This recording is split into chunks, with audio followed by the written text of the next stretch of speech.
Sa murang edad ay nagpadala sa kapusukan kaya maagang nagkaanak sina Maricon at Gray. Nagsama at nagpakasal.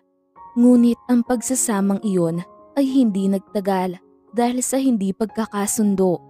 Easy-go-lucky si Gray habang controlling wife naman si Maricon. Mutual decision ang nangyaring hiwalayan. Ngunit sa muli nilang pagkikita ay kinailangan nilang gawin ang isang bagay, ang magpakasal ulit. Sa muli nilang pagsasama, maibalik nga kaya ang dating pagmamahalan? Malayo pa lang ay napangiti na si Maricon nang matanaw ang boundary ng kanilang probinsya. Nagpasya siyang umuwi para hanapin ang sarili dahil sa maraming kabiguan na nangyari sa buhay niya. Matapos igapang ng mga magulang para makapag-aral sa Maynila, sa huli ay wala siyang narating dahil sa maagang pag-aasawa. "Anak, bumalik ka na!" Naluluhang wika ng ina na matagal niyang tiniis. Ilang taon din kasi siyang nawalan ng kontak sa mga magulang dahil abala siya kay Gray noon. "Mama," naluluha ding sambit ni Maricon saka mahigpit na niyakap ang noon ay nangangayayat na ina. Ilang sandali pa ay dumating na rin ang tatay niya na malaki na rin ang itinanda. Marahil ay dahil sa walang tigil na pagtatrabaho nito sa kanilang bukirin. Naging madamdamin ang tagpong iyon. Buong pasasalamat ni Maricon na sa kabila ng lahat ng ginawa niyang mali ay tinanggap pa rin siya ng mga magulang. "Nasaan ang apo ko, anak? Bakit hindi mo siya kasama?" "Pareho po kami nagdesisyon ni Gray na sa kanya mapupunta si Cheska, ma." "Pero bakit? Kaya naman natin siyang buhayin dito. Maibibigay naman namin ng mama mo ang pangangailangan niyong mag-ina." Wika ng tatay niya. Mas magiging maganda ang buhay ni Cheska, tay, pag kay Gray siya sumama dahil mayaman ng pamilya nila." Masakit man ay ipinaubaya na ni Maricon kay Gray si Cheska dahil ayaw niya magaya sa kanya ang anak. Mahirap lang kaya kinukot siya at niloloko ng iba. Mula nang bumalik si Maricon sa kanila ay hindi nalingid sa kanya ang iba't ibang pangungutya ng mga kaanak nila dahil umuwi siyang bigo. "Ikaw naman kasi, mantakin mong pag-aralin mo sa Maynila kahit hirap naman kayo sa buhay." Anang tiyahin niya na may maraming pekas sa mukha. "Kahit kailan, hindi ko pinagsisihan na pinag-aral ko sa Maynila ang anak ko. Obligasyon ko yun bilang isang magulang." Pagtatanggol sa kanya ng ama. "Uwe, may narating ba naman?" "Tama na nga si Mang. Nandito tayo para makipagsaya sa pagbabalik ni Maricon. Huwag mong sirain." Anang tiyuhin niya na wala ng ngipin sa harapang bahagi dahil sa katandaan. Natahimik naman ang tiyahin ngunit napasimangot ito habang walang tigil sa pagnguya ng karne. Sa araw-araw na pananatili na Maricon sa kanila ay unti-unti niyang nararamdaman ang pagsisisi at pangungulila sa anak na si Cheska. Siya ang ina, ngunit pinaubaya niya ito kay Gray. Gusto man niyang bawiin ito pero paano? Wala siya kahit ni isang kusing na yaman para sa kinabukasan ng anak. "Anak, hindi pa huli ang lahat para sa'yo. Gusto kong mag-aral ka ulit. Pag nakatapos ka, aasenso ka na at mababawi mo na rin ang anak mo." Anang tatay niya. Napaluha naman si Maricon sa binigay na suporta sa kanya ng mga magulang. Nang magbukas ulit ang pasukan sa kanilang lugar ay wala na siyang inaksayang oras. Nag-enroll siya at pinagpatuloy ang kursong accounting hanggang sa dumating ang araw ng pagtatapos niya. "Congrats, sis! Finally nakatapos ka na!" ani Evelyn nang dumalo ito sa graduation niya. "So, anong plano mo? Babalik ka ba sa Maynila para doon mag-work?" tanong naman ni Cynthia. Naging classmate at kaibigan niya ang dalawa noong nag-aaral pa siya sa Maynila. Ang dalawa ang tanging naging sandalan niya noong mga panahong sobrang down siya. Sa ngayon ay may sarili ng business si Cynthia, habang si Evelyn naman ay isang veterinarian at may sariling klinik. Siya na lang ang tanging nagsisimula pa lang sa buhay. Siguro maghahanap na lang muna ako ng trabaho dito sa amin. Thank you nga pala mga sis at dinalaw niyo ako dito. Na-miss ko kayo. Of course, ito yata ang special day mo. Speaking of work, what if mag-business ka na lang? Mas mabilis pa ang pag-asenso mo. Gamitin mo yung iniwan na pera ni Grace sa'yo para makapagsimula ka. Suhestyon ni Cynthia. Napaisip si Maricon. Ang totoo ay hindi niya ginagalaw ang pera na iniwan ng dating asawa dahil sa pride. Sa pagkakataong ito ay gagamitin niya naman iyon para makapagsimula at mabawi na ang anak. Kaya sumang-ayon na siya sa kaibigan. Naisip niyang pasukin ang franchise business sa tulong ng mga kaibigan at hindi naman siya nabigo dahil mabilis niyang napaunlad iyon sa loob lamang ng ilang buwan. Konting tiis na lang, Cheska anak, at mababawi na kita sa daddy mo.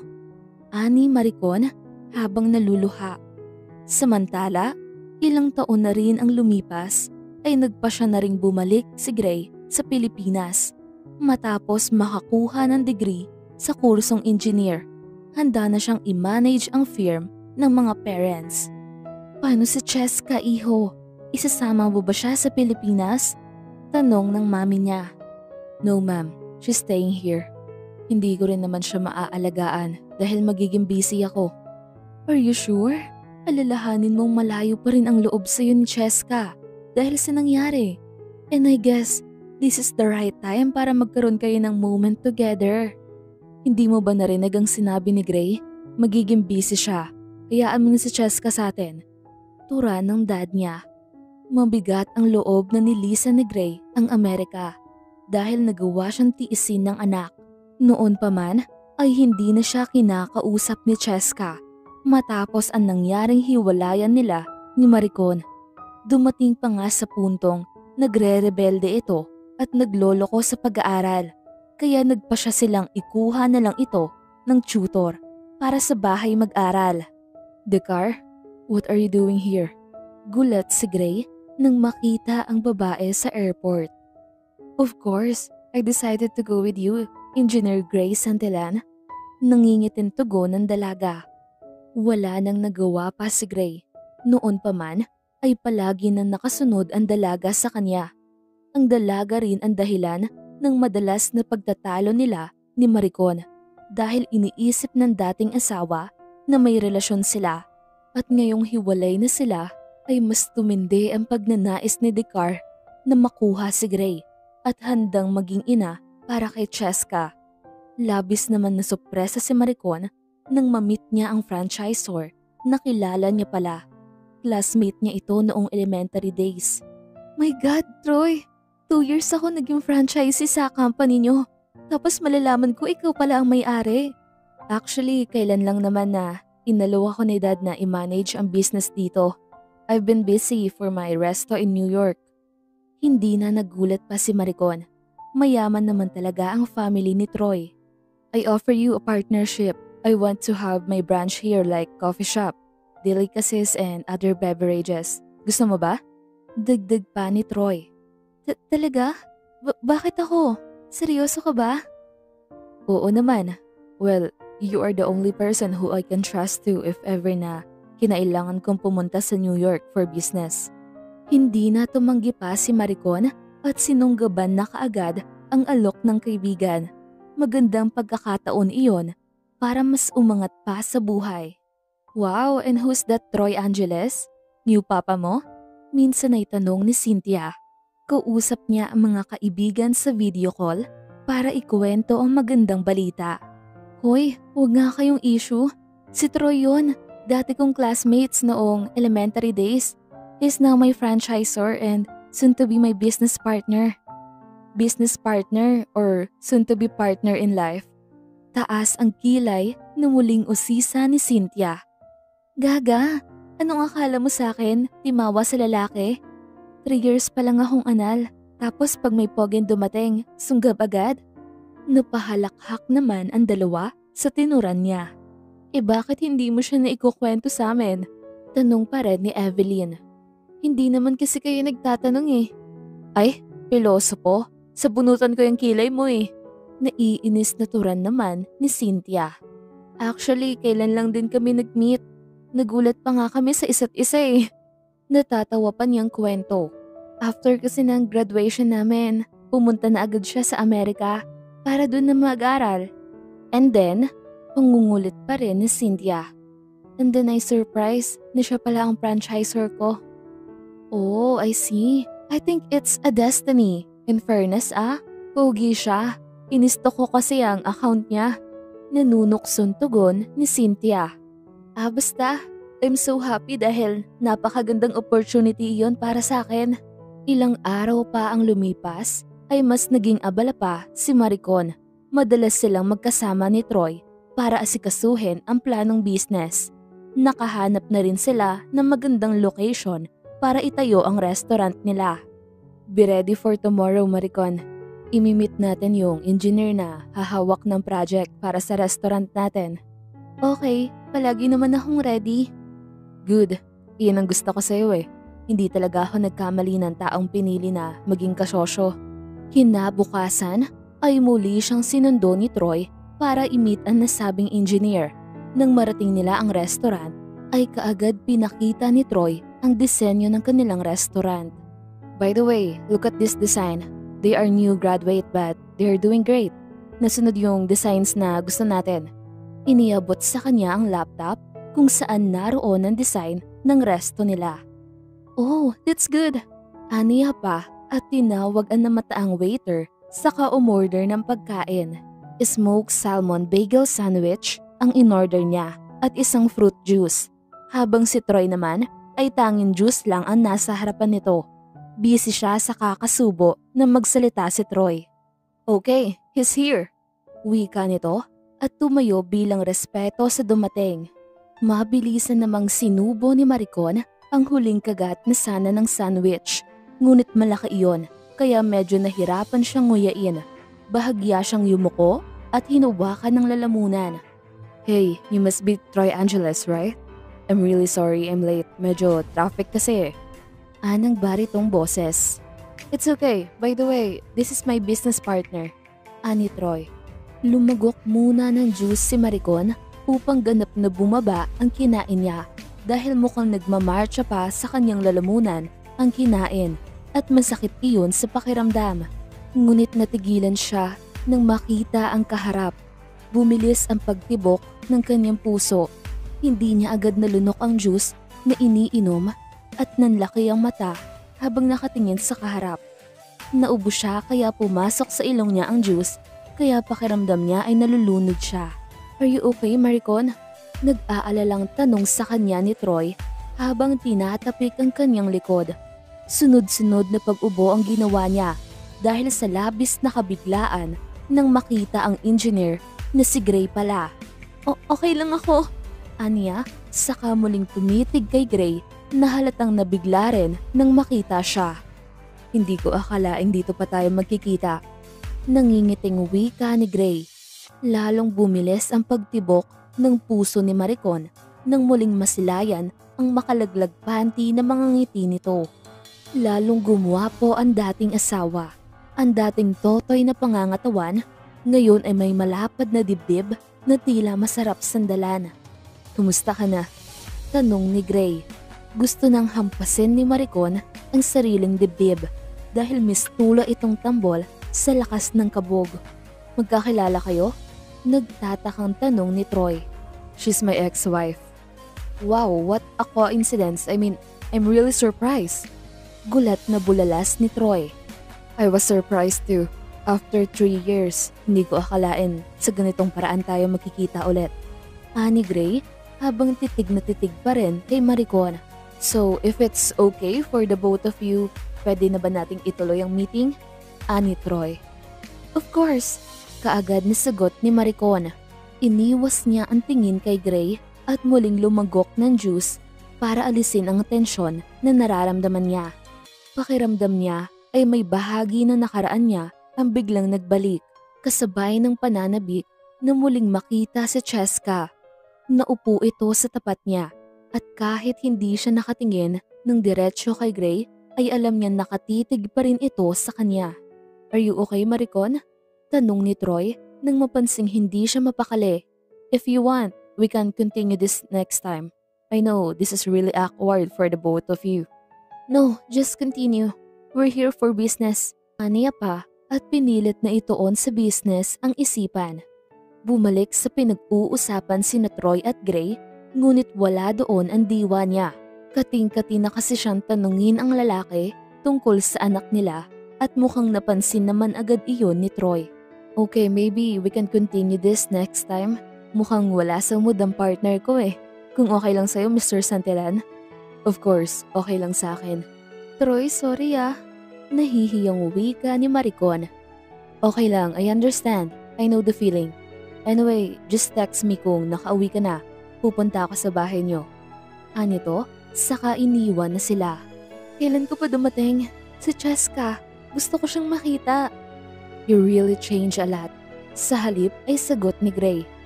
"Saan mo nga pala nakilalang kulot na yon?" "Si Troy ba? Anyway, ako ang unang nagtanong sa'yo. Kailan ko pa dumating? At nasaan si Cheska?" "She's not with me."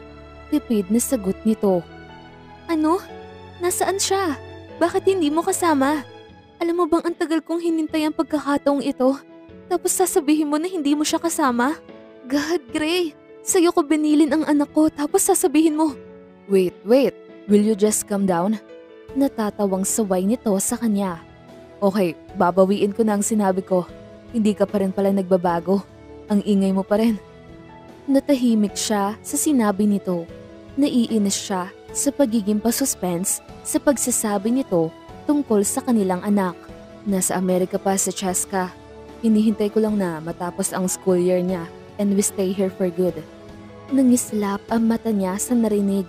Ngunit nadismaya siya dahil ilang buwan pa ang kailangan niyang hintayin para makita at makasama ito. "Kamusta na ang anak ko?" sabik niyang tanong. Matagal ito bago umimik at kapansin-pansin ang biglaang paglikot ng mga mata nito at kinabahan siya dahil doon. "Bakit? Ano nangyari sa kanya?"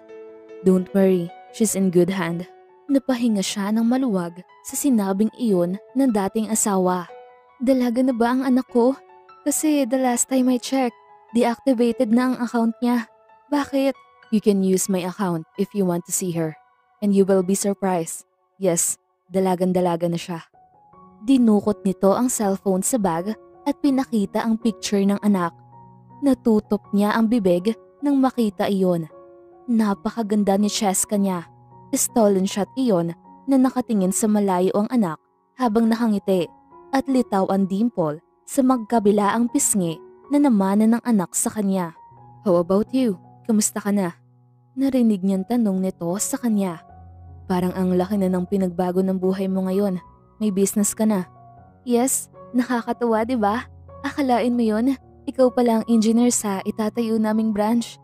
Lumapat ang ngiti niya habang nangingiting napapatango naman ang lalaki. "Business partner lang ba ang kaugnayan mo sa lalaking yon?" Tumitig siya ng diretsyo sa mga mata ng lalaki. Naaasiwaman ay pinilit niyang nilabanan ang malagkit na titig nito. Wala na siyang pagmamahal para rito, kaya kaya niya nang gawin iyon. "As of now, yes," tugon niya na ikinakunot noo ni Gray. "Anyway, as you see naman, maayos na ang buhay ko. Babawiin ko na sa iyo ang anak ko." Diretsahan niyang wika sa asawa. Hinintay niya ang pagtutol mula rito, ngunit tahimik lang itong nakatitig sa kanya. "Narinig mo ba ako? Babawiin ko na si Cheska sa'yo." Ulit pa niya. Napatangu-tangu naman si Gray at hindi niya inaasahan yon. Ang akala niya ay mariin itong tututol. "Siya nga pala, binenta ko na ang bahay at iyon ang ginamit ko para sa pag-aaral ko. Yung iba ginamit kong puhunan." Napansin ni Maricon ang gulat sa mga mata nito nang marinig ang sinabi niyang iyon. "Why? Eh di ba binigay mo na sa akin yon? Kaya sa matenggang wala namang titira, kaya binenta ko na."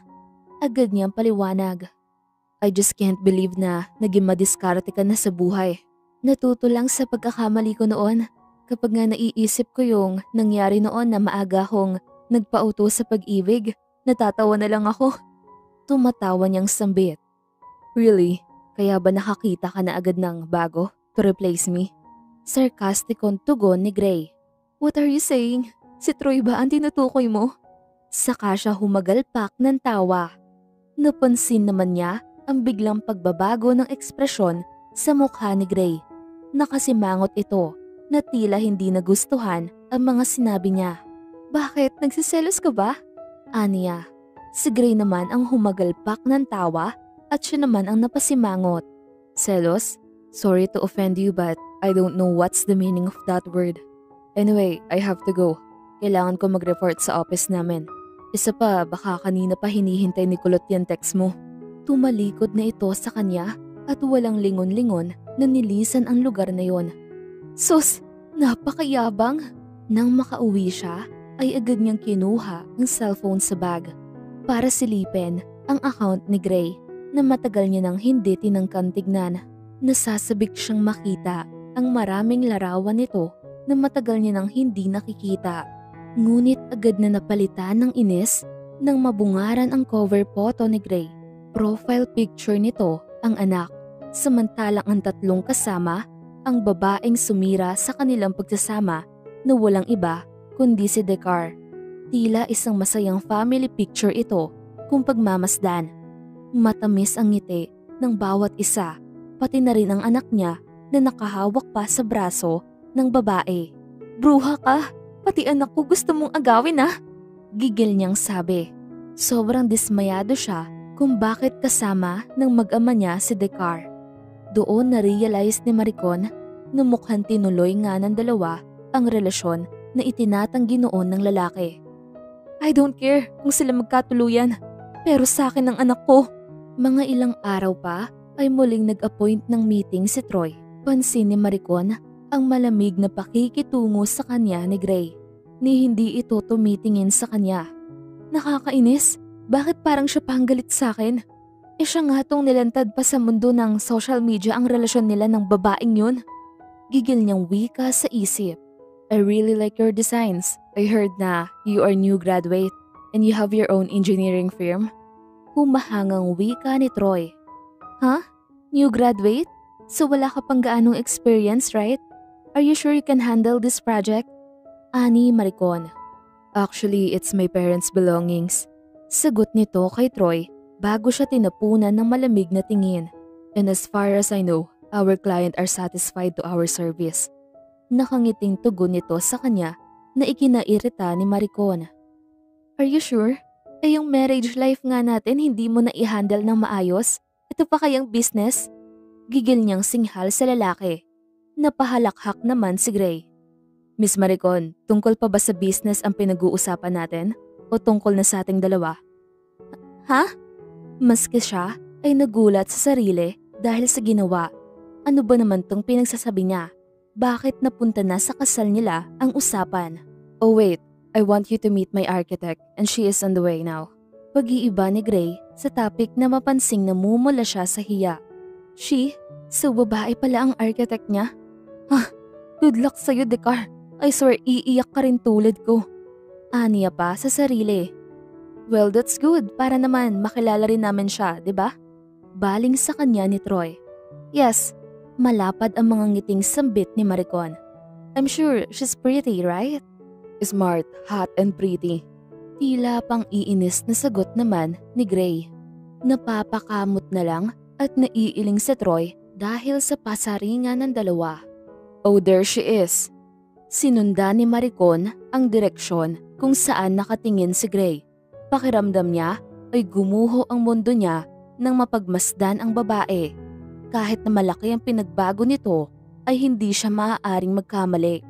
Hinding-hindi niya makakalimutan ang taong sumira ng kanilang pamilya. Nag-slow motion pa ito sa kanyang paningin habang nililipad ng hangin ang nakalugay at mahaba nitong buhok na walang iba kundi si Decar. Kahit simpleng khaki pants at blouse na long sleeve ang suot ng dalaga ay napakahat pa rin nito pagmasdan. Sorry guys, Dumaan pa kasi ako sa office bago dumiretso dito. Am I too late? Anang dalaga at pumesto pa sa tapat niya. Ngunit nabigla din ito nang makita siya. Maricon, is that you? Hindi kaagad nakaimik si Maricon habang napatitig na lang sa dalaga. Hindi niya alam kung anong gustong palabasin ni Gray na tila nananadya yata. Long time no see, Dekar. After 3 years, nagkita ulit tayo. Aniya nang makabawi sa pagkabigla. Don't tell me magkakilala rin kayo? Naguguluhang tanong ni Troy. Yes, siya yung tinutukoy ko. Yung naikwento ko sa'yo. Pinandilatan niya si Troy, ngunit mukhang hindi naman naintindihan ng isa. Ang siya-siya, diba? Para lang kami nag-reunion. At ano naman ang naikwento mo tungkol sa akin? Nagtatakang tanong ni Dekar. Na ikaw yung malanding linta na dikit ng dikit kay Gray. Aniya sa isip. Oh, nothing. Don't mind it. Okay, since we're here for our business, can we just start? Ani ni Gray. Ngunit nagpaalam muna si Troy nang tumunog ang cellphone nito. Sumunod na rin si Dekar at nagpaalam na pupunta sa powder room. Muling binalingan ni Maricon si Gray na noon ay kunot ang noo, malayo ang tingin ng lalaki at seryoso ang mukha. Business partner ha? Saka siya humalakhak ng malakas. Hindi lang ako makapaniwala na hanggang ngayon para pa rin siyang linta na dumidikit sa'yo. Kahit sa profession talagang gusto niya partners kayo. Wow! Namumulagat ang mga matang bulalas ni Maricon. I think there's nothing wrong with that. Don't tell me, affected ka pa rin hanggang ngayon. Are you still jealous? Hoy Mr. Santillan, huwag kang assuming dyan. Matagal na akong nakamove on sa'yo, no? Yeah, right. That's why you're acting like a teenager. Sinapat ng lalaki ng tingin ang kanyang kabuuan. Tignan mo nga yung suot mo. Talagang nag-effort ka mag-ayos para lang sa kulot na yan. Will you call him by his name? Isa pa, hindi ako nag-effort. Kasalanan ko ba kung talagang maganda ako kahit hindi ako mag-ayos? Hindi ka nag-effort pero kitang-kita naman yung cleavage mo. Damn it. Damn you too. Ano problema mo sa cleavage ko ha? Natigil sila sa pagtatalo nang makitang papalapit si Troy. Sorry for keep you waiting. Kausap ko lang kasi yung owner ng lupa para sa branch. And guess what, Maricon? Excited na pahayag ni Troy. Remember, yung lote malapit sa resort, which is tourist spot? Nabili na rin natin. Wow, that's good news! Tuwang-tuwa na napatayo si Maricon at napahawak sa kamay ni Troy. Napasimangot naman si Gray habang nakatitig sa magkahawak nilang kamay. Maya-maya ay narinig nilang tumikhim ito. If you're done, would you mind if we can start now? Kasi after this, may pupuntahan pa kami ni Dekar and I don't want wasting my time. Ani ni Gray, nasulubong na naman ang kilay. Oh, sure. Sorry for taking too long. Nang matapos ang meeting, ay nagmamadaling nagpaalam sina Gray sa dalawa. Bakit hindi mo sinabi sa akin na si Maricon pala ang client natin? Tanong ni Dekar sa lalaki. Actually, nagulat din ako noong una. Well, I really can't believe. Small world. But how did they meet? I mean, guwapo, mayaman at macho si Troy. Change topic. Naiiritan tugon ni Gray. Why? Don't tell me affected ka. Aminin mo nga sa akin. Mahal mo pa ba siya? Pwede ba, Dekar? Stop it. Inis niyan tugon dito. Answer me. Pamimilit ni Dekar. Okay, ihahatid na kita sa office. May lakad pa ako. Where? Akala ko ba sabay tayong babalik doon? Ikaw na lang. Magkikita kasi kami ng barkada ngayon. Aniya, nasimulan nang i-start ang kotse. Pero kanina nagmamadali kang umalis. Akala ko pa nan magkakasama tayo. Ayoko na kasi magtagal pa sa nakakairitang lugar na yon. Napatitig si Dekar sa kanya, ngunit hindi na ito nag-usisa pa. Malamang ay napansin nito ang pagbabago ng kanyang mood. Samantalang, hindi pa rin mapakali si Maricon. Ilang araw na rin kasi noong huli niyang makita ang dating asawa. Kasalukuyan silang nasa location ng nabili nilang lupa na kung saan pagtatayuan nila ng kauna-unahan nilang branch. Malapit ito sa isang beach resort kung saan dinarayo ito ng maraming turista. I can't believe na hindi siya makakapunta. So irresponsible. Di ba dapat tayo ang priority niya since nakapirma na siya ng contract sa atin? Inis na tura ni Maricon nang hindi pumunta si Gray. He has valid reason. Isa pa, nandiyan naman ang ibang mga staff nila to guide us. Tugon sa kanya ni Troy. Hindi pa rin siya kumbinsido. Paano kung umiiwas si Gray para patuloy na mailayo ang anak? Hindi pa naman naging maganda ang huli nilang pagkikita. Ibigay mo sa akin ang exact address niya at pupuntahan ko siya. Are you serious? Look, next day lang makikipag-meet na ulit tayo sa kanya.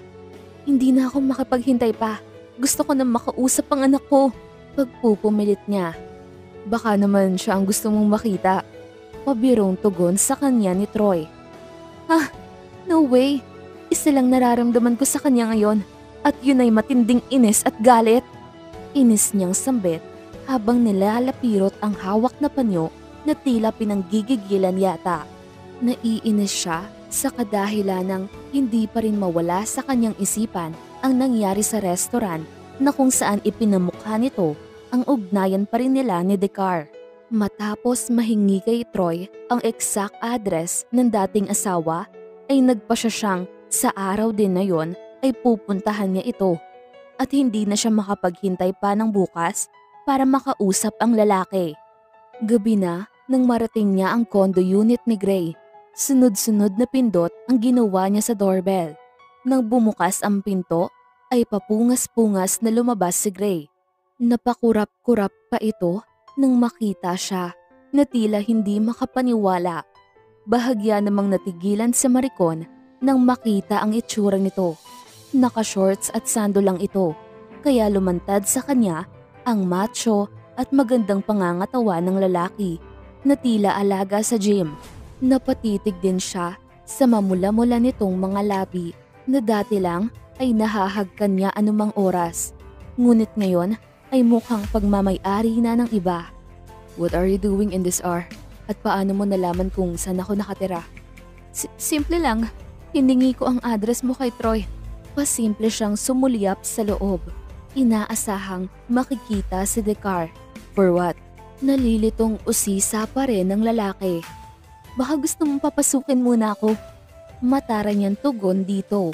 Pinatuloy siya ng lalaki sa loob at nang makapasok ay luminga siya sa paligid. Hinahanap pa rin ang mga bakas ni Decar. Maaliwalas at malinis ang loob ng kondo ng lalaki na para bang may nag-aasikaso dito.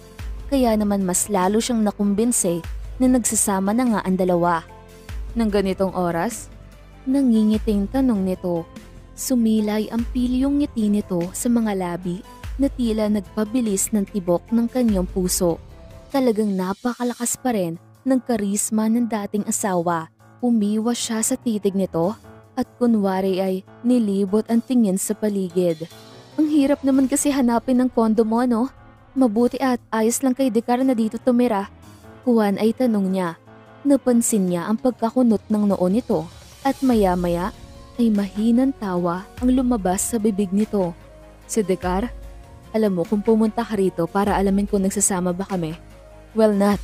Hoy, wala akong pakailam kung nagsasama kayo or not. I'm here para kunin ang contact number ng anak ko.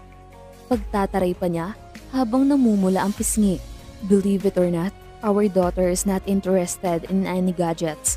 Wala siyang number or social media account. Kumuha ito ng alak sa refrigerator at nagsalin sa baso.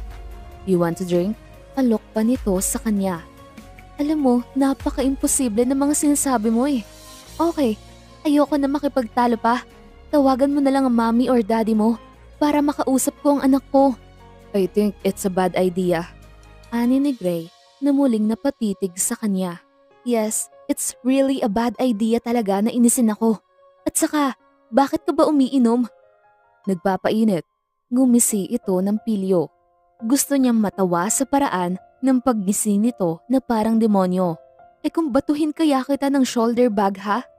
Tumawa ito ng malakas na ikinainis niya. Ginising mo ko ng 10 oras ng gabi. Do you think makakatulog agad ako? Tumayo ito at lumapit sa kanya. Iyon lang ba talaga ang pinunta mo rito? O may iba pa? Inilapit nito ang mukha sa kanya kaya bahagya siyang napapaatras. Hindi niya alam kung anong kapilihan ang iniisip nito, kaya bahagya niyang tinulak ang mukha ng lalaki. Hoy, hindi ko gusto yung iniisip mo Kaya ako ginabi kasi nahirapan akong hanapin tong kondo mo, okay? Kung ano man yung iniisip mo, erase. Aniya na binubundol na ng kaba sa dibdib. Lalong lumapad ang ngiti ng lalaki sa sinabi niya. Bakit? Ano bang iniisip ko? Ani ni Gray at inabot ang baso sa kanya na may lamang alak. I just want us to celebrate. Yun lang. Unless may iba ka pang gusto na gawin natin. Pilyong sabi nito. Hindi niya alam kung nagbibiro lang ba si Gray, ngunit ramdam niya ang pag-init ng pisngi. Hoy, hindi ko iniwan si Troy para lang makipag-inuman sa'yo, no? Bigla ang pagbago ng ekspresyon ng mukha ni Gray. Nahalatang hindi nagustuhan ng kanyang sinabi. That Troy? Shit! Bumalik ito sa pwesto habang mabilis na tinungga ang laman ng baso na hawak. Ano pang hinihintay mo? Tawagan mo na si Cheska. Tinapunan siya nito ng matalim na tingin.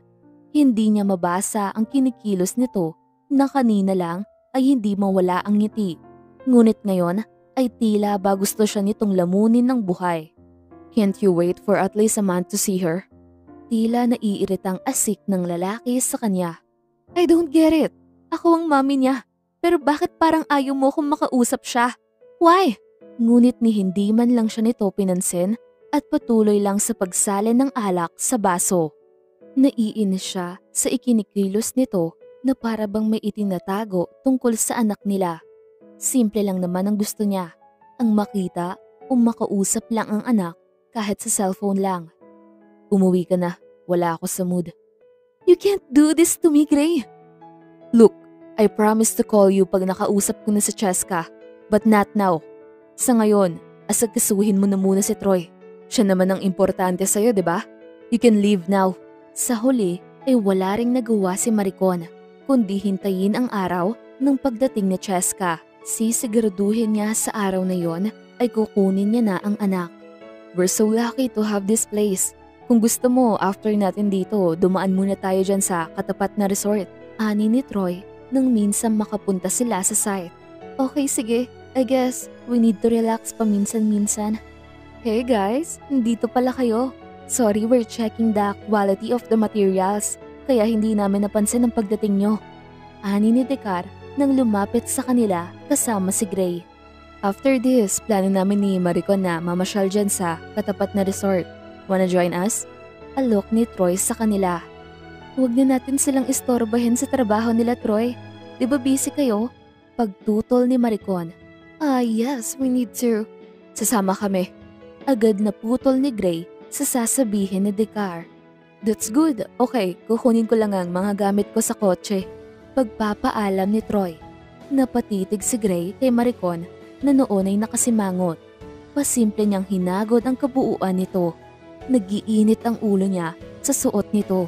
Naanimoy isang teenager. Naka-shorts lang ito at halos nakalabas na ang likuran ng babae. Pakiramdam niya tuloy ay gusto niyang gwardyahan mula kay Troy ang dating asawa. Hey girl, kamusta na ba ang status ng relationship niyo ni Troy? I mean, saan na kayo nakarating? Kasi kami ni Gray, humalakhak muna ito. Itong si Gray kasi iba ang ugali pagdating sa kama. Masyadong aggressive. Hey, will you shut up? Anong sinasabi mo? Ani ni Gray, saka natatarantang napatingin kay Maricon na noon ay pinamulahan ng pisngi na nakatitig ng masama sa kanya. Ano ka ba? Matatanda na tayo, kaya okay lang naman na pag-usapan. Ani ni Dekar. So, how's your sex life with Troy? You're so lucky to have him. Well, very hot and wild. Nanlaki ang mata ni Gray sa narinig. Saka nakuyom ang kamao, habang si Maricon naman ay napilitang magsinungaling. Hindi yata siya magpapatalo sa dalawa. So, let's go guys? Ani ni Troy, nakaagad namang nilapitan ni Maricon at kumapit sa braso ng binata. Inis na inis si Gray at tuluyang nawala sa mood. Kaagad niyang sinita si Dekar nang mapagsolo sila. Hindi mo dapat ginawa yun, Dekar. Ano ka ba naman? Ang galin. Yung tungkol sa sex life natin? Hindi ka dapat nagsinungaling. Ano bang kinaiinis mo? Doon din naman tayo pupunta, di ba? Let me remind you, noon pa man walang tayo. At aaminin ko sa'yo, mula nang magkita ulit kami ni Maricon, hindi na ako natahimik. Hindi na ako makapagtrabaho ng maayos, palagi niyang ginugulo ang isip ko. At nagsiselos ako sa tuwing nakikita ko magkasama sila ng lalaking yun. Alam mo, nabibigla ka lang kaya mo nasasabi yan. Can we just enjoy and appreciate the beauty of the place? Pag-iiba nito sa usapan. I guess I still love my ex-wife and I badly want her back. Tuluyan nang napaluha si Dekar. Para sa dalaga, ay nasayang lang ang lahat ng effort niya dahil sa kabila ng lahat ay hindi pa rin siya magawang mahalin ng lalaki. Kaya ba pumayag kang ibalik sa Cheska sa kanya? Dahil gusto mo ring maayos ang relasyon yung dalawa? I really hate you, Gray! Ngunit sa tingin ni Gray ay mahihirapan siyang ayusin pa ang tungkol sa kanila ni Maricon dahil mukhang matindi na ang galit sa kanya ng dating asawa. Ano nga ba ang kaya niyang gawin para maging maayos sila ni Maricon na ngayon ay nasa bisig na ng ibang lalaki? Maagang nagising si Maricon. Ngayon ang dating ng kanyang anak kaya hindi niya maipaliwanag ang sayang nararamdaman. Bagamat kinakabahan ay nangingibabaw pa rin ang kasabikang makita ang anak na matagal nang nawalay. Labis pa siyang nasurpresa nang sabihin sa kanya iyon ni Gray nang minsan magkausap sila. Tila ba naglaho ang matinding inis niya sa lalaki nang marinig ang magandang balita na iyon. Ilang minuto pa siyang naghintay nang matanaw na sa di kalayuan ang kotse ni Gray na paparating. Kanina ka pa dyan? Anang lalaki, naabot tenga ang ngiti. Hindi. Kabababa ko lang din. Let's go. Nagmamadali siyang lumapit para pumasok sa kotse nito nang pigilan siya ng lalaki sa kamay. Wait, relax. Maaga pa naman. Mag-coffee muna tayo. Ayokong paghintayin si Cheska. Gusto ko pagdating niya, ako mismo ang sasalubong sa kanya. 10 a.m. pa ang dating ng airplane. It's already 7:30 in the morning. Nangingiti pa ring wika nito. Kahit na, malay mo matraffic tayo o kaya may aberyang mangyari sa daan. Hindi natin alam ang mga pwedeng mangyari. Lalo lang natawa ang lalaki sa ikinilos niya kaya muli siyang napatitig dito. Sa sobrang kasabikan niyang makita ang anak kung ano-ano na ang iniisip niya. Ano bang nakakatawa? Posible namang mangyari yun, di ba? Pagtataray niya. Will you just calm down? Walang magiging traffic sa magiging way natin papuntang airport, okay? Sa isang coffee shop sila nagtungo at ang lalaki na ang namili ng kakainin nilang dalawa dahil kabisado naman ito ang mga gusto niyang kainin. Siya nga pala, kasama niya sina mami na bumiyahe. Bahagya siyang nag-alala. Paano kung tumutol ang mga magulang nito na bawiin ang anak? Nasabi mo na ba sa kanila na sa akin mapupunta si Cheska? You don't have to worry about. Kinausap ko na sila. Ibibigay ko sa iyo ang anak natin pagdating niya. Sa labis na tuwa ay nahawakan niya ang kamay ni Gray para magpasalamat. Kulang na lang ay halikan niya iyon. Thank you Natutuwa niyang sambit. Anak mo rin siya. Hindi mo kailangang magpasalamat. Nangingiting wika ni Gray habang pinipisal ang kamay niya. Basta salamat pa rin. Isa lang naman ang gusto ko Ani nito. Natitig sa kanya. Gusto kong patulin mo na ang ugnayan mo kay Troy. Natigilan siya at napatitig sa nangungusap na mga mata ng lalaki. Buong akala talaga nito ay may relasyon sila ni Troy. Pero bakit nga kaya ganon ang kondisyon ni Gray? Ayoko lang na makita ni Cheska na may kasama kang ibang lalaki. Yun lang. Nang marating nila ang airport ay dumiretso na sila sa arrival area para salubungin ang anak. Ilang oras pa ay tanaw niya na ito kasama ang biyanan. Cheska, anak ko! Hindi niya mapigilang bulalas. It's good to see you again, Maricon. Saglit siyang napasulyap sa dating biyanan. Sopostikada pa rin ang looks nito sa kabila ng edad. Hello po, kamusta po kayo? Pati niya sa matanda na noon ay tinanggal ang suot na shades. We're okay, medyo pagod lang.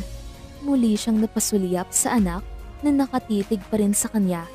Mabilis niya itong nilapitan at niyakap. Tila tuod lang na nakatayo ang anak na nagulat sa ginawa niya. Miss na kita, anak ko. Naiiyak niyang sambit habang mahigpit itong yakap. Ngunit nanatili itong walang reaksyon.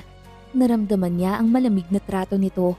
Kaya kumalas siya sa pagkakayakap at pilit na ngumiti. Nasasaktan siya sa malamig na tingin nito sa kanya. Blanko ang ekspresyon ng mga mata nito. Cheska, take off your earphone. Your mom talks to you. Utos ni Grace sa anak at ito na mismo ang nagtanggal ng earphone. Anak, ako to ang mami mo. Hindi mo na ba ako naaalala? Ngumisi ito sa kanya. Of course I remember you. A mother who abandoned me. Sarkastiko nitong tugon. Tila siya binuhusan ng malamig na tubig sa sagot ng anak. Pakiramdam niya ay sinaksak siya ng paulit-ulit. Cheska, your mouth. Mahinahong saway ni Gray dito. Where's Tita Decar? I thought she's here. Bakit si Decar ang hinahanap nito samantalang siya ang mami? Bigla ay nanikip ang dibdib niya. I thought she's here. So disappointed. Pagmamaktol ng anak. Labis na pagkadismaya ang naramdaman ni Maricon. Ang dating malambing at mabait na anak ay malaki na ang pinagbago. Sa bagay ay hindi niya ito masisisi.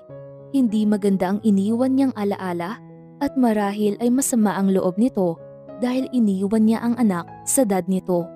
Dumiretso sila sa mansyon ng mga santilan at hindi niya alam kung paano maisasama ang anak, gayong mukhang galit ito sa kanya. Anong nangyari sa anak natin, Gray? Alam ko naman na masama ang loob niya pero bakit ganun? Ibang-iba na ang kilos niya. Tanong niya kay Gray nang mapagsolo sila. Huwag na muna natin siya biglain. Pag naging mas komportable na siya sa'yo, saka mo siya isama. Sa ngayon, ihahatid na muna kita sa inyo. Ani nito, saka ini-start ang kotse. Pero bakit ngayon mo lang sinabi sa akin ang pagbabago niya? Umaasa pa naman ako na magiging okay na ang lahat. Ano sa tingin mo ang mararamdaman ng isang 8 years old na bata na nasira ang pamilya? She was suffer also. Natigilan siya sa sinabi nito. Gusto niyang maiyak dahil sa awa sa anak. Pakiramdam niya ay bumalik ang lahat ng sakit nang magkahiwalay sila nito. Well, I guess I haven't good enough para mapunan ang pangungulila niya. She needs a mother. Pinagkatiwala ko siya sa'yo, Gray. Sabi mo maaalagaan mo siya kaya naging kampante ako. I did, pero masyado siyang na-trauma dahil sa nangyari kaya nahirapan. Nahirapan? Baka naman kasi busy ka kay Decar, kaya nawalan ka na ng time sa anak ko. Are you saying na pinabayaan ko ang anak natin? Ginawa ko ang lahat ng paraan para maging okay siya. And wait, you have to thanks to Decar dahil malaki ang naitulong niya para makarecover sa Cheska. So kasalanan ko ganon? Pareho nating ginusto ito, Gray. Remember? Pero ikaw ang may gusto na maghiwalay tayo, Maricon. At pumayag ka naman kaagad. Bakit do I have a choice? What do you expect me to do? Begging you na huwag mo akong hiwalayan? Tell me.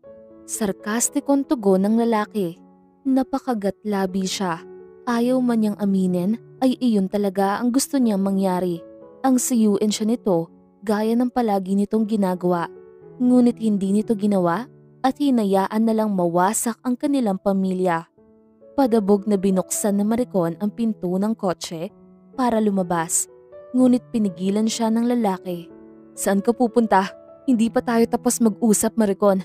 You always accusing me sa mga bagay na hindi ko ginawa. Yan, dyan ka magaling. Sa pagsisinungaling. Nagsisisi tuloy ako kung bakit ko nagawang ipagkatiwala sa iyo ang anak natin. Sinisisi mo ba ako sa nangyari kay Cheska? Tandaan mo, hindi ikaw ang nandoon na araw-araw nadudurog ang puso sa tuwing nakikitang nagdurusa ang nag-iisa kong anak.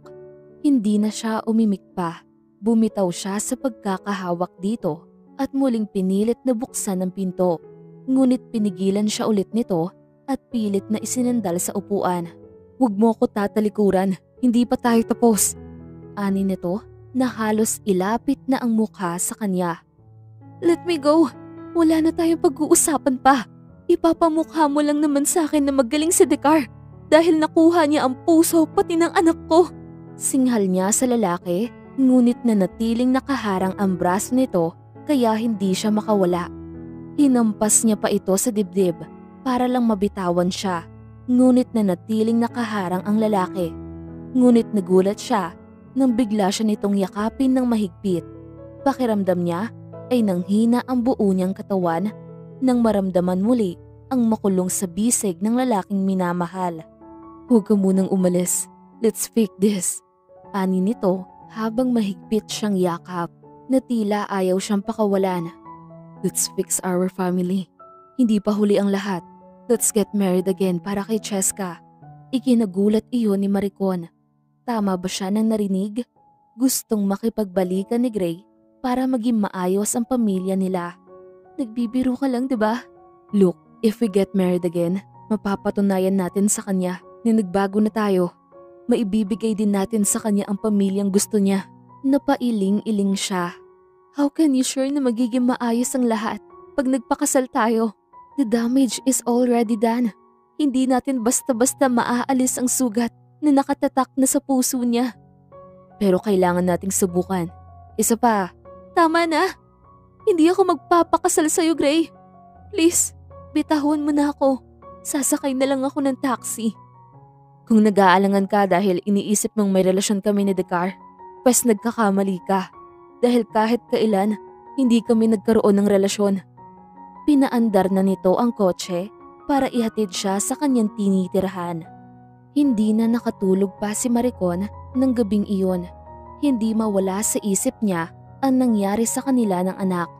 Galit sa kanya ito at hindi niya alam kung paano pahuhupain iyon, pero hindi siya susuko. Gagawin niya ang lahat para mapatawad siya ng anak. Madalas niya itong dalawin sa mansyon ng mga santilan. Naabutan niya itong naggigitara kaya saglit niya itong pinagmasdan habang nangingiti. Hindi siya makapaniwalang ang batang palagi niyang karga noon ay dalaga na. Napakaganda rin nito at namana pa mula sa kanya ang dimple sa magkabilang pisngi nito. Namana naman nito kay Gray ang magagandang mga mata, maging ang matangos na ilong. "Ang laki-laki mo na talaga, Cheska. Naalala ko noon, palagi kitang karga."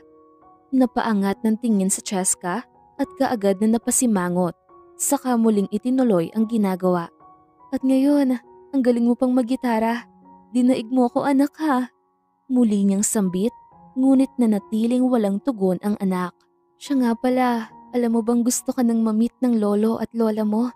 Sabi ko sa kanila isasama kita doon." Napahinto sa ginagawa ang anak at kunot noong napatingin sa kanya. "What are you saying?" Tanong ng bata. "Alam mo bang pinaayos ko na rin ang magiging kwarto mo? Sabi ni Gray, favorite mo raw ang purple color, kaya yun ang pintura ng kwarto mo." "Kwarto?" Tumawa ito ng pagak. "Do you think sasama ako sa'yo? I'm here in Philippines because my dad told me, but it doesn't mean na titira ako dito kasama mo. Just accept that it is over and stop acting that you're a good mother because you're not, and it's too late for us." Pakiramdam ni Maricon ng mga oras na yon ay sinaksak siya ng paulit-ulit dahil sa tinuran ng anak. "Tita Dekar promised me that we will have a happy family when she get married to Dad." "Cheska, anak, ano bang sinasabi mo? Ako ang mami mo kaya dapat sa akin ka sumama, hindi kay Dekar." After what you did, you think gugustuhin ko pa na makasama ka? You almost ruined my life, remember? "Cheska, tama na yan. Just show respect to your mom." Narinig niyang sigaw ni Gray, nakakarating lang. "Why? I'm just telling the truth. She only thinks about herself. That's why she abandoned me. At ngayon gusto niya akong kunin kung kailan nasanay na ako na wala siya. Please anak, bigyan mo naman ako ng chance para makabawi. May dahilan ako kung bakit ko ginawa yon. Gusto ko lang na magkaroon ka ng magandang buhay." Hindi niya na napigilan pa ang umiyak. Napakasakit sa kanya ang panunumbat ng anak. "I just want a family, but you choose to destroy it. Kayong dalawa ni Dad, selfish kayo. Galit ako sa inyo." Matapos noon ay nagtatakbo na ito papasok ng bahay habang umiiyak. Nakaramdam siya ng labis na panlulumo matapos noon. Hilam na rin siya sa luha. Gusto man niyang sundan ang anak, ngunit hindi niya na nagawa dahil nanginginig na rin ang tuhod niya. Hayaan mo kakausapin ko siya. Ganun talaga si Cheska. Ayaw kasi niya nang dinidiktahan. Kasalanan ko to. Huwag mo nang sisihin ang sarili mo. Ginawa mo lang ang tama para sa kanya. No, tama siya. Naging selfish ako. Noong mga panahong kailangan niya ako, pinabayaan ko lang siya. Ano ka ba? Hindi rin naging madali sa'yo ang desisyon mong yun. You only did what's best for her. Hindi lang naman to tungkol doon eh. Tungkol din ito sa ating dalawa. Para sa kanya, ang nasaksihan ni Cheska na kaguluhan sa pagitan nilang mag-asawa ay nagbigay ng trauma sa anak. Kung naging matured lang sana ako noong time na yun, sana hindi na lang kita inaway ng inaway. Dapat nagtiis na lang ako. Sana inintindi na lang kita. Tuluyan na siyang napahagulgol dahil doon. Sinisisi niya ang sarili dahil sa nangyari at hindi niya na alam kung paano pa maaayos iyon. Malaki rin ang naging kasalanan ko sa bagay na to. Hindi rin ako naging mabuting asawa at hinayaan ko kayo magdusa. Puno ng pait na wika ni Gray. Napatingin siya kay Gray, bakas sa mukha nito ang labis na lungkot at pagsisisi. Anong gagawin natin? Paano pa natin maaayos to? Hindi pa naman huli ang lahat eh. Maayos pa natin to. Pumayag ka na sa alok ko na magpakasal ulit. Saglit na natigilan si Maricon. Iyon lang ang nakikita niyang paraan para makasama ang anak. Matapos ang pangyayaring iyon ay hindi na nakapag-concentrate sa trabaho si Maricon. Matama niyang pinag-isipan ang alok ni Gray. Nagpaalam na rin siya kay Troy na magbabakasyon dahil gusto niyang ituon ang atensyon sa anak na pinayagan naman ng lalaki. At ng araw ngang iyon ay nakipagkita siya kay Gray para ipaalam ang naging desisyon niya. Hindi kaagad nakapagsalita si Gray nang marinig ang sinabi ni Maricon. Hoy, narinig mo ba ako? Sabi ko, papayag na ako na magpakasal ulit sa'yo. Yes, I hear you, loud and clear.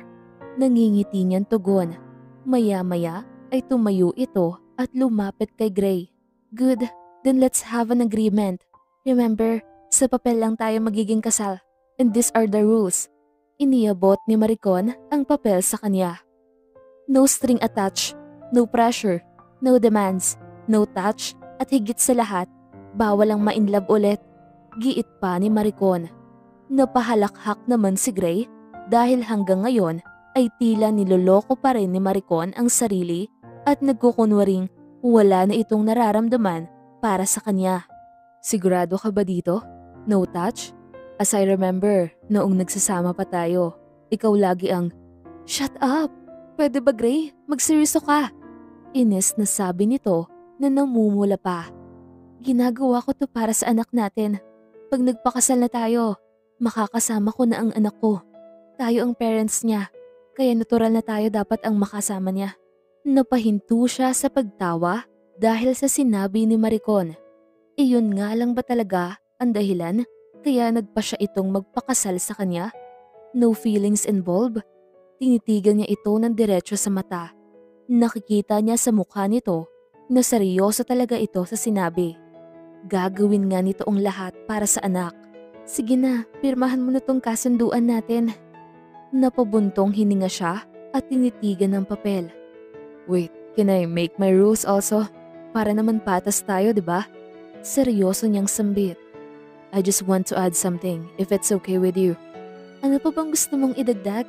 Okay, go. Sagot nito. Humiram siya ng ballpen dito at isinulat sa papel ang rules niya. Saka ito pinirmahan at nangingiting iniabot muli kay Maricon. Kunot noong tinanggap iyon ng babae, saka binasa. Nakita niya na mula ang mukha nito nang muling tumingin sa kanya. No string attached, no pressure, no demands, just sex, ang idinagdag niya sa papel. Baliw ka talaga? Hindi ka makausap ng seryoso? Inis na turan nito. Why? Don't tell me after natin ikasal. Hindi nasagi sa isip mo yun? I mean, it's been a long time since we had no contact. Pilyo ang mga ngiting turan niya. Ewan ko sa'yo, nagagawa mo pa talaga magbiro no? Tapos na ang usapan na to. Sige na, alis na. Mabilis ang naging preparation kaya naisagawa agad ang kasal nila sa West. Ay naku, Sa dami ng nangyari, sa kasalan rin pala ang tuloy nyo? Ani ni Cynthia na isa sa mga bisita. Desperado na kasi ako. Pag hindi ko ginawa iyon, baka matagalan pa bago ko makasama ang anak ko. Ginagawa ko naman to para sa kanya. True ba sis? Iyon lang ba talaga ang rason? How about your feelings for Gray? Nanunuksong sabi naman ni Evelyn. Napangiwi siya sa sinabing iyon ng kaibigan. Matagal nang lipas ang tungkol sa amin. Masyado nang maraming masasakit na nangyari at ayoko nang umasa na magiging okay pa kami. Alam mo sis, hanggat nandyan ang anak mo, malaki pa ang chance na maging okay kayo ni Gray. True, malay mo naman ang kasal niyo ang magiging way para bumalik kayo sa dati. And one day, hindi na lang kayo sa papel magiging kasal. Segunda naman ni Cynthia. Matapos ang kasal, ay doon na siya dumiretso sa mansyon ni na Gray. I will go back to America tomorrow kasi mukhang okay naman na ang lahat. And I hope you learn your mistakes from the past. And please do your part as a good parents to Cheska. Paalala sa kanila ng biyenan. Don't worry ma'am, we will be fine. Aalagaan ko ang pamilya ko. Ani ni Gray, saka hinawakan na mahigpit ang kamay ni Maricon. Saka lang napansin ni Maricon si Cheska na nasa second floor at masama ang tingin sa kanila. Anak Cheska? Ngunit muli siyang tinalikuran ng anak. I guess mas okay na rin na wala si mami, diba? Mas masosolo mo si Cheska para hindi ka na rin mailang. Ani ni Gray nang marating nila ang sariling kwarto. Napalingon siya kay Maricon nang wala siyang marinig na tugon mula rito.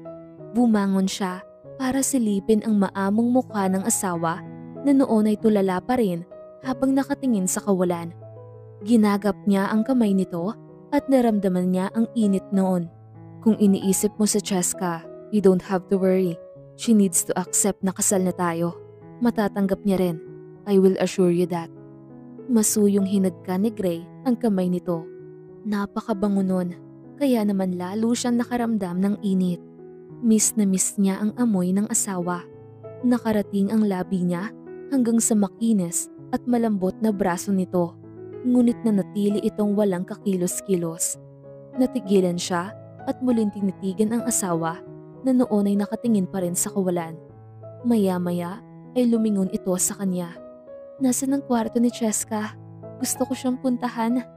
Hindi kaagad siya nakaimik.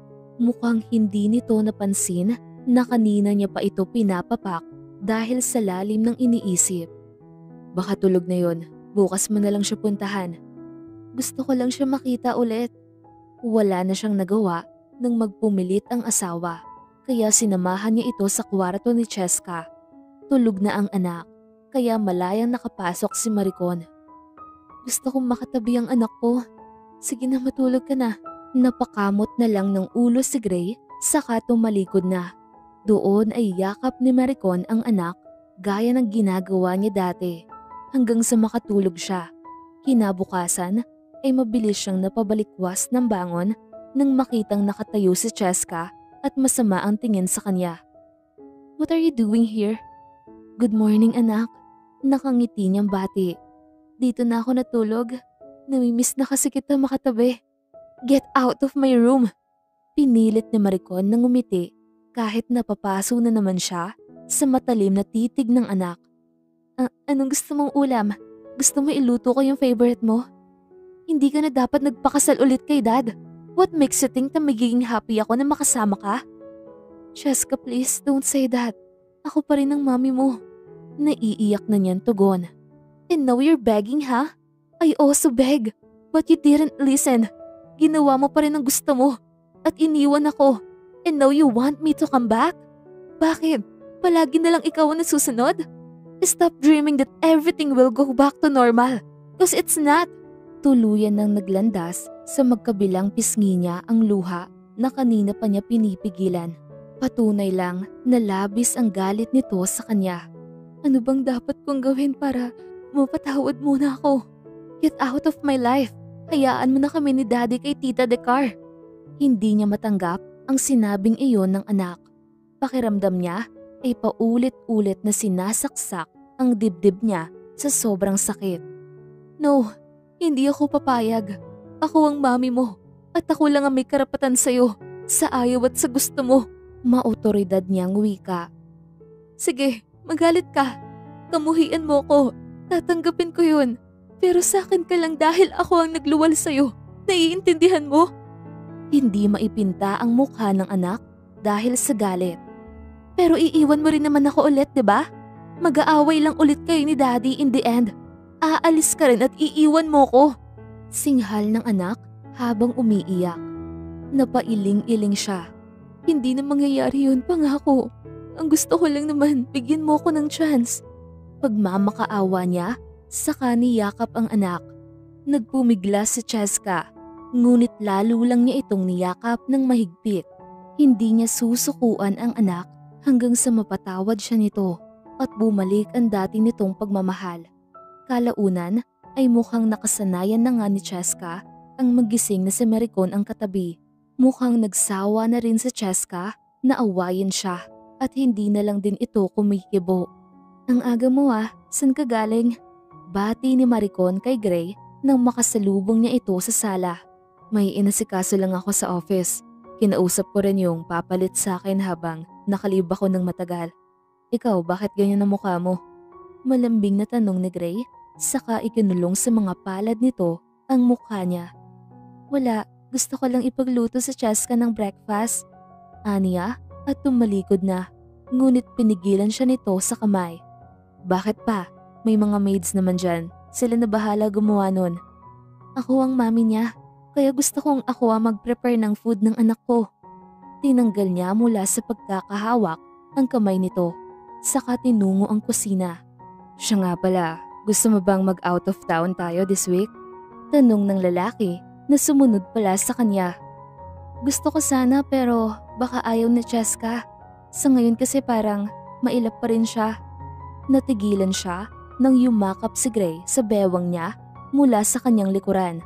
May kung anong kakaibang init siyang naramdaman, lalo nang maramdaman niya ang mainit na hininga nito sa batok niya. I will convince her, just say yes.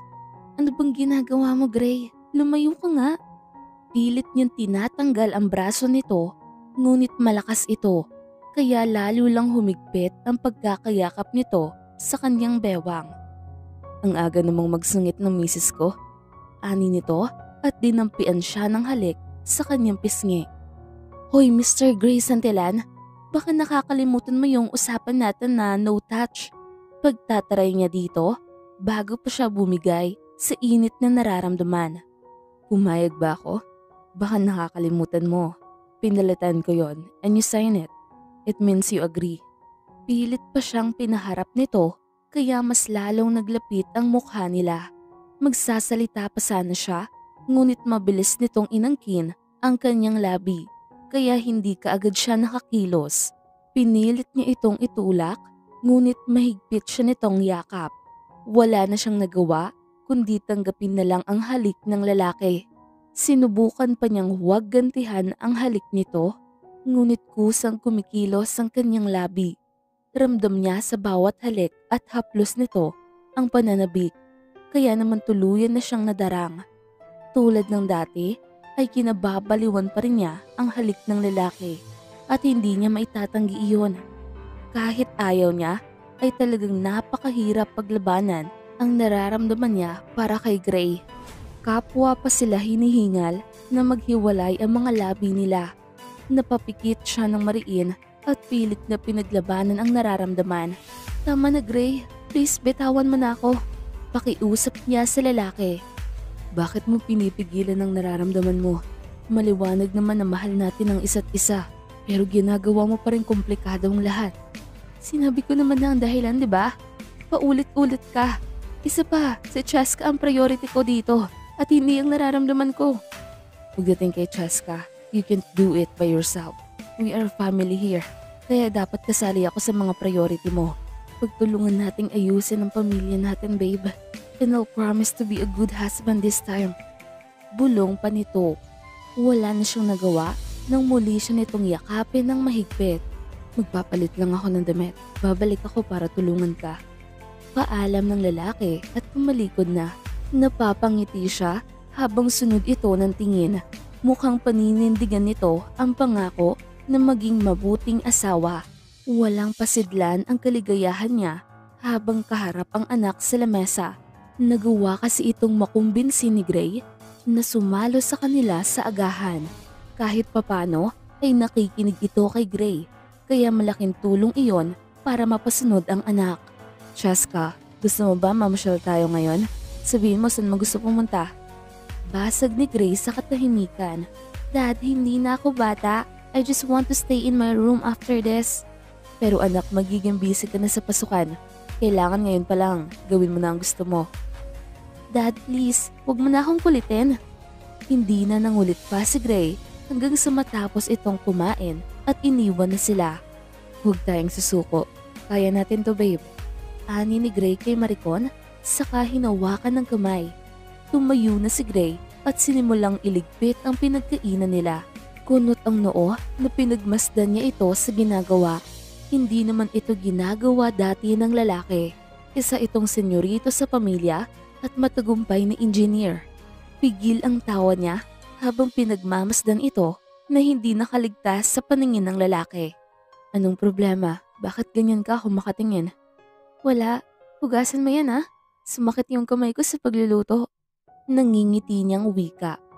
Ito na nga, ginagawa ko na. Muli niyang pinagmasdan ang gwapong asawa.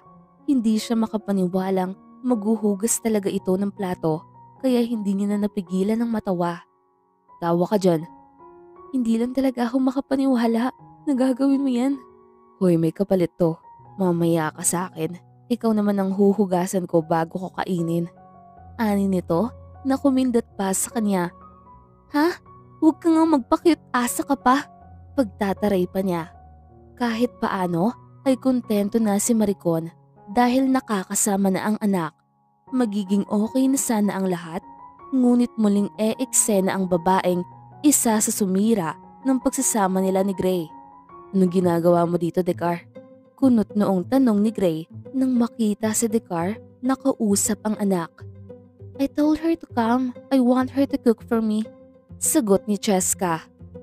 Kumusta na ang bagong kasal? Why did you not invite me? Kung hindi pa sinabi sa akin ni Cheska na kinasal kayo, hindi ko pa malalaman. Ayoko sana maging bastos, Decar. Pero makakaalis ka na. Malumanay na utos ni Gray. No, kararating niya lang, Dad.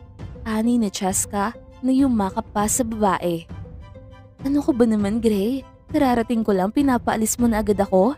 Parang wala tayong pinagsamahan yan. Your mom can cook for you. Sa katunayan nga, iluluto niya ang favorite mo. But I want her to cook for me. Pagmamatigas pa rin ni Cheska. Cheska, huwag ka nang makulit. Hindi alam ni Maricon kung ano ang sasabihin niya ng mga oras na iyon. Ngunit lihim talaga siyang natutuwa sa ginagawa ng asawa. Gusto niya tuloy maniwalang tinapos na talaga nito ang relasyon sa babae. Kung ganon, ay seryoso pala talaga ito na mabuo ulit ang pamilya nila. Ano ka ba naman, Gray? Ganyan ka na ba talaga katigas ngayon? Naiinis ng wika ni Decar. Please lang, Decar. I want you to leave now. And Cheska, stop being a spoiled brat. Gray, tama na. Hayaan mo na. Awat ni Maricon nang makitang naiiyak na si Cheska. Mabilis nang tumalikod ang dalawa at pumasok sa loob. I can't believe this. I tried everything to make this work. Pero hindi ko nakikita ang effort mo. Inis na sumbat sa kanya ni Gray. Huwag natin biglain sa Cheska. Nasa atin naman na siya. Okay, sige. Pupunta na lang ako ng office. May mga papers akong kailangang pirmahan. Ani nito, saka humalik sa pisngi niya at tumalikod na. Nang makapasok siya sa loob, ay dinig pa niya ang tawanan ng dalawa. Nasasaktan man, ay pinilit niyang intindihin ang anak. Hey Maricon, join us. Tulungan mo ako magluto. Ipagluto natin ang favorite niyang food si Cheska. Hindi na siya tumanggi at lumapit na sa dalawa na noon ay bumalik sa masayang kwentuhan na para bang hindi na siya napapansin. Very good, honey. Alam mo na ang mga ingredients ng favorite food mo. Big girl ka na talaga. Bulalas ni Decar. Si Dad lang naman ang tingin sa akin baby girl pa, and I hate it. Nagmamaktol na wika pa ni Cheska. Okay, let's cook this na. Nag-focus na lang din si Maricon sa ginagawa dahil gusto niyang mapasaya ang anak kahit na para lang siyang hangin na hindi pinapansin nito habang tila nanunuya naman si Dekar pag napapasulyap sa kanya. Gosh, how about ingredients for our dessert? Maya-maya ay sambit ni Dekar. Do I have to buy in supermarket? Sorry honey, I guess you have. It's okay. Magiliw na tugon ni Cheska. Napansin niya ang listahan na binigay ni Dekar sa anak. Marami yon, kaya nag-alala siyang baka mahirapan lang ito. No, ako na lang ang babalik doon para bumili. Bata ka pa para pumunta sa mga ganong klaseng lugar. Kasama niya ang family driver, so stop worrying. Isa pa, para naman masanay siya dito. Tututol pa sana siya, ngunit hindi na siya pinansin ng anak. Muli siyang napasulyap kay Dekar na noon ay seryoso na at matiim na nakatitig sa kanya. Naiirita na siya sa panghihimasok nito sa kanila. Kundi lang dahil kay Cheska, kanina niya pa ito kinaladkad palabas. Muli niyang ibinalik ang atensyon sa ginagawa at malapit niya na iyong matapos. Ano ba yung niluluto mo? Nagulat pa siya nang makalapit na pala si Dekar sa kanya. Hindi niya na sana papansinin pa, pero ayaw niya naman maging bastos. Sweet potato egg skillet, favorite to ni Cheska. Napansin niya ang pagtawa nito na tila nanunuya. Ano ka ba, Maricon? Matagal kong nakasama at pinagluto sa Cheska and I don't remember that she requested me that kind of food. Napataas ang kilay niya na napatingin dito. Malaki na ang anak at siguro nga ay nagbago na rin ang mga paborito nito kaya hindi na siya umimik. Alam niya namang kakainin pa rin ito ng anak. At first I thought pumayag ka lang magpakasal kay Gray dahil kay Cheska. But I guess I'm wrong. Hinayaan lang ni Maricon magsalita si Dekar mag-isa. Ayaw niya itong kausap. He's the wildest person I've ever met when it comes to bed. Narinig pa niya ang nakakairitang tawa nito. Mukhang may plano na naman itong magyabang tungkol sa sex life nito kay Gray. Tinalikuran niya na ito at nagkunwaring walang narinig.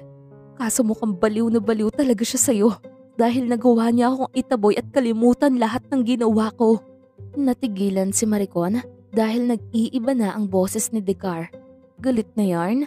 Saglit niya itong nilingon, saka niya lang napansin na nagpapakulo pala ito ng tubig. Kung para saan iyon ay hindi niya alam. Bigla ay kinilabutan siya sa paraan ng pagngisi nito. Pang-horror ang dating. Sa tingin mo, ano kaya ang mas effective na pangsira ng mukha mo? Asido ba o hot water lang sapat na? Nangingiting tanong nito. Bakit mo naman naitanong? Hindi niya napigilan ang pagsikdo ng dibdib lalo na nang pinatay na nito ang kalan at bit-bit ang kaserola na may lamang tubig na bagong kulo. Sagutin mo na lang. Halos kita ang buong gilagid nito sa luwag ng pagkakangiti. Dahan-dahan itong humakbang papalapit sa kanya habang pigil nito ang tawa. Ano bang gagawin mo sa mainit na tubig na yan? Naiinis na niyan tanong. May gusto akong patunayan kung sapat na ba to para masira ko ang mukha mo. Nagulat siya sa sinabi ng kaharap. Kung tama siya ng pagkakaintindi, gusto nitong gawing nilaga ang mukha niya. Bigla ay gusto niya tuloy tawagin ang lahat ng santo. Anong sabi mo? Baliw ka na ba? Bitawan mo yan, Dekar! Siguro naman lalayuan ka na rin ni Gray pag nangyari yun. Napalunok siya. Sa tingin niya ay seryoso talaga ang kausap. Gusto talaga nitong sirain ang kanyang mukha. Dahan-dahan siyang napaatras habang papalapit pa rin ito sa kanya. Kung di ka lang umiksena sa buhay namin, ako ang mamahalin niya at hindi ikaw. Itinaas nito ang kaserola at akmang ibubuhos, ngunit mabilis itong napigilan ni Gray. Sa halip na kay Maricon ay sa kamay ng lalaki na buhos ang mainit na tubig. Oh my God! I'm sorry Gray, hindi ko sinasadya! Tarantang bulalas ni Dekar. Maging si Maricon ay hindi kaagad nakapagsalita dahil sa kabiglaan. Umalis ka na, Dekar! Get out of our life! Ani ni Gray habang namimilipit sa hapdi ng paso. Dadalhin kita sa ospital, kailangan magamot yung paso mo! Ani ni Maricon nang makabawi sa kabiglaan. Mabilis na inasikaso ng nurse ang lapnos sa kamay ni Gray. habang naiiyak naman si Maricon na nakatanaw. Relax babe, malayo to sa bituka. Nangingiting wika ni Gray. Kasalanan ko to. Kung hindi ko na sana siya pinapasok pa sa bahay natin, hindi mangyayari to. Ilang saglit pa ay dumating na rin si Cheska at hindi makapaniwala sa ginawa ni Decar. Why Tita Decar did this to you, Dad? I can't believe this. She's trying to hurt your mom. Kaya simula ngayon, hindi na siya pwedeng lumapit pa sa family natin. Lalo na sa'yo. Cheska, please. Listen to us. Nakita mo na ang kaya niyang gawin. Ani ni Gray. Yes, Dad. I really hate her. Yumakap ito sa ama, kaya nakiyakap na rin si Maricon sa mag-ama niya. Hindi na nila pinakulong si Decar, ngunit nagkaroon ito ng restraining order na hindi na makakalapit pa sa kanila. Mula nga noon ay unti-unti nang gumanda ang relasyon ng mag-ina at wala nang mahihiling pa si Maricon dahil nabuo na ang kaniyang pamilya.